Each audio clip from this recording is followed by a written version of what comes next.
निवेदन करूंगा, दुनिया में ऐसा कोई समस्या नहीं जिस समस्या का कोई निदान नहीं।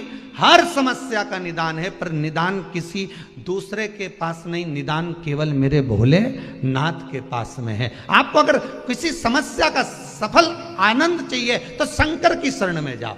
आपको सीहोर आने की भी जरूरत नहीं है, आपको हमसे मिलने की जरूरत नहीं है, आपको पंडित प्रदीप मिश्रा के पास नहीं आना, आपको किसी बाबा जोगी के पास नहीं जाना, आपको किसी के बेल भभूति लेने नहीं जाना, आपको तो शिव के पास जाना। जो शंकर की वस्तु है उसको स्वीकार करो, बस शंकर की वस्तु को स्वीकारिए। शंकर की वस्तु को स्वीकार करना चालू कर दीजिए। अरे भाई, शिव महापुराण की कथा तो यहां तक कहती है, यहां तक वर्णन कर रही है, जिस व्यक्ति की नौकरी नहीं लगती, सर्विस नहीं लगती, हर जगह पर अप्लाई कर रहा है, बार बार इंटरव्यू देने जा रहा है, लगातार उसको अगर सफलता प्राप्ति नहीं हो रही है तो धतूरा ढूंढो। धतूरा कहीं बाजार में नहीं मिलेगा, किसी वृक्ष से धतूरा तोड़ लिया, कुछ मत चढ़ा, तू शंकर जी के मंदिर में जाकर तेरा नाम और गोत्र बोल और शिव जी को धतूरा चढ़ाना चालू कर दे और बाबा से विनती कर, धतूरा चढ़ाना चालू कर। अब धतूरा कोई बहुत कीमती होता है क्या? बहुत पैसे का मिलेगा क्या? कहीं पे भी मिल जाएगा। धतूरा तोड़ और चढ़ा शंकर जी को। रोज नियम बना ले कि एक धतूरा मैं शंकर जी को चढ़ाऊंगा, प्रतिदिन चढ़ाऊंगा, शिव जी से जाकर निवेदन करूंगा प्रतिदिन। शंकर जी की प्रिय वस्तु में धतूरा, बेलपत्र आदि आदि की तो है, क्या है? चढ़ा रोज एक धतूरा, फिर वही धतूरा जिसके यहां तू इंटरव्यू देने जा रहा है उसी के सिर पे चढ़ गया। जो तूने शिव जी के चढ़ाया वही धतूरा वहां चढ़ा है, तो क्यों चिंता करता है? बच्चे अगर हार रहे हैं, एग्जाम दे रहे हैं, कंपटीशन एग्जाम में बैठ रहे हैं, परीक्षा दे रहे हैं, बहू भी एग्जाम दे रही है, बेटे भी दे रहे हैं, बार बार इंटरव्यू देने जा रहे हैं, हारना नहीं है। शंकर पर विश्वास रखो, भगवान शिव का स्मरण कर कर, शिव का अनुमोदन कर कर, शंकर का भजन कर कर, शिव नाम का स्मरण कर कर जाओ तो सही। सबसे ज्यादा खुशी इस बात की है आज के पर्चों में कि इसमें जितने पर्चे हैं, इसमें सबसे ज्यादा पर्चे इस बात के हैं कि मेरे बच्चों की सरकारी नौकरी लग गई, जॉब लग गई, ये लग गया, वो लग गया। सबसे ज्यादा खुशी इस बात की। और फिर निवेदन करूंगा, ये पर्चे हमारे जाने के बाद यहीं रहते हैं, आप भी पढ़ लिया करो। हम थोड़े बहुत नहीं पढ़ पाते हो तो आप पढ़ लेना, पढ़ लिया। खुशी इस बात की है, हिम्मत ना हारिएगा। हारिया ना हिम्मत, विसारिया ना राम। शंकर का अनुमोदन करते जाओ, शिव का स्मरण करते जाओ, भगवान की भक्ति को धारण करते जाओ, आगे बढ़ते जाओ। एक बात याद रखना, अगर किसी एग्जाम में बैठ रहे हो, बहुत बार बैठ चुके हो, नहीं हो रहा, तो कच्चे दूध में थोड़ी सी काली मिर्च को पीस कर डाल लीजिए। फिर काली मिर्च आ गई, ध्यान रखना। कच्चे दूध में थोड़ी सी काली मिर्ची को पीस कर डाल लीजिए। महाराज, थोड़ा सा कच्चा दूध बेलपत्री के पेड़ के नीचे समर्पित कर दीजिए, अपना नाम और गोत्र बोलकर।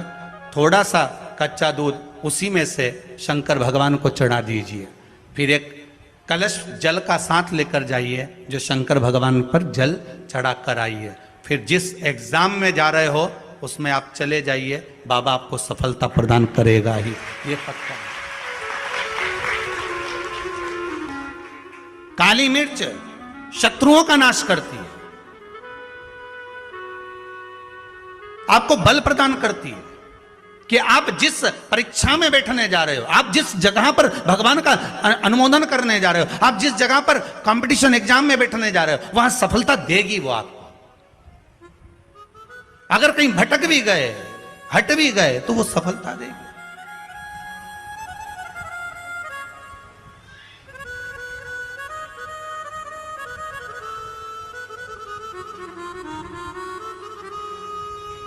अभी कुछ दिन पहले की बात है, आगरा के अग्रवाल जी का बेटा, उनकी बहन ने फोन करा था कि गुरुजी से इतना बोल दो कि हमारा भाई वो कौन बनेगा, करोड़पति में जाना है, उसका नाम आना चाहिए और बिल्कुल बस पहुंच जाना चाहिए। तो आशीष जी ने खबर करी कि गुरुजी वो बच्चे का सब दूर हो गया और अब वो बिल्कुल, वो कौन सी सीट होती है, हाँ बस समझ जाओ, क्योंकि हमारे को तो एक ही सीट मालूम है व्यास गादी, तो उस सीट पर वो बैठेगा। गुरुजी उसका सब दूर हो गया, बस वो वहां तक पहुंच जाए, क्योंकि अब आखिरी है, उसमें भी बहुत सारे रहते हैं, उसमें तुरंत बस उसका आना चाहिए। तो आशीष बोले, हमने कहा बाबा का नाम लेकर जाएं, होगा क्यों ना होगा, पर वहां तक तो पहुंच जाएगा वो। उसके बाद तो आशीष जी ने उनकी बहन को फोन कर कर कहा कि गुरुजी बोल रहे हैं वहां तक तो पहुंच जाएगा। उसके बाद तो कहा, उसके बाद तो मेरा भाई बड़ा, आप चिंता मत करो, बस वहां तक पहुंचा दो। उसके तो हमने कहा आशीष बस बता दो, शिव जी का स्मरण करो, पहुंचो। पहुंच गए।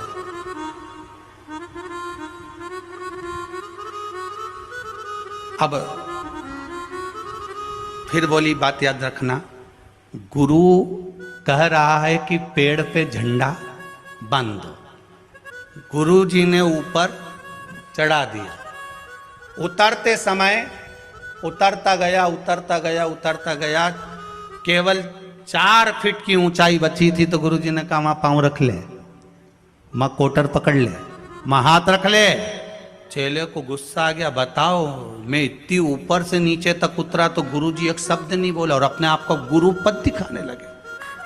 नीचे आ गया, नीचे उतरा तो गुस्से में लाल हो गए। गुरुजी ने पूछा बेटा आराम से उतर गया? हाँ गुरुजी, पर आपकी ये बात बहुत गलत लगी मुझे। कौन सी? मैं इतनी ऊपर से नीचे उतरा, आपने एक बार भी नहीं कहा कि वहां हाथ पकड़ ले, कि वो कोटर पकड़ ले, कि वो डाली पकड़ ले, और केवल जरा सी दूरी बची थी, जब तो मैं ही उतर जाता। तो आप बताने लगे कि कोटर पे पांव रख लेना, डाली पकड़ लेना, नीचे उतर जा आराम से, देख के उतरना, संभल के उतरना। गुरुजी बोले भैया बात इतनी सी है, जब व्यक्ति मंजिल तक पहुंचता है और मंजिल से जब नीचे उतरता है तब उसको डर लगता है, भय लगता है, कैसे चढ़ूंगा कैसे उतरूंगा। जब मंजिल करीब में होती है, घर पास में होता है, तो गाड़ी की स्पीड भी तेज कर ली जाती है। अब तो 3 किलोमीटर बचा है और मालूम पड़े वो 3 किलोमीटर के बीच में ही गाड़ी के सामने सुअर आ गया, तो विचार करिएगा जरा, बहुत सोचने वाली बात है। पशुपति व्रत आप कर रहे हो, पशुपति व्रत आप धारण कर रहे हो, पर निवेदन केवल इतना सा है कि आपकी स्पीड का ध्यान रखना, आपकी स्पीड का ध्यान रखिए। आप शंकर का भजन कर रहे हो, आप स्पीड का ध्यान रखिए। कहीं हमारे व्रत में, हमारी पूजन में, हमारे भगवान की भक्ति में कहीं अहंकार तो नहीं आ गया? वो स्पीड देखना पड़ेगी। अहंकार तो नहीं आ गया, अभिमान तो नहीं आ गया? हम भगवान की भक्ति में डूबने वाले हैं, भगवान मिलने वाला है, बिल्कुल सम्मुख में हमारा काम होने वाला है, पर हम क्यों नहीं पहुंच पा रहे? हम वहां तक क्यों? कई लोगों के साथ होता है, सामने थाली लग जाती है, भोजन करने की तैयारी होती है, थाली सरक जाती है, बिल्कुल होने वाला है, बिल्कुल लग गया, अपना तो नाम ही है, और मालूम पड़े गायब। कहीं स्पीड तो तेज नहीं कर ली हमने अपनी गाड़ी की?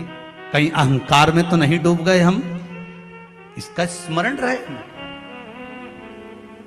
अहंकार में 3 गए धन, वैभव, वंश, ना मानो तो देख लो रावण, कौरव और कंस। एक जगह कहीं विचार करिएगा।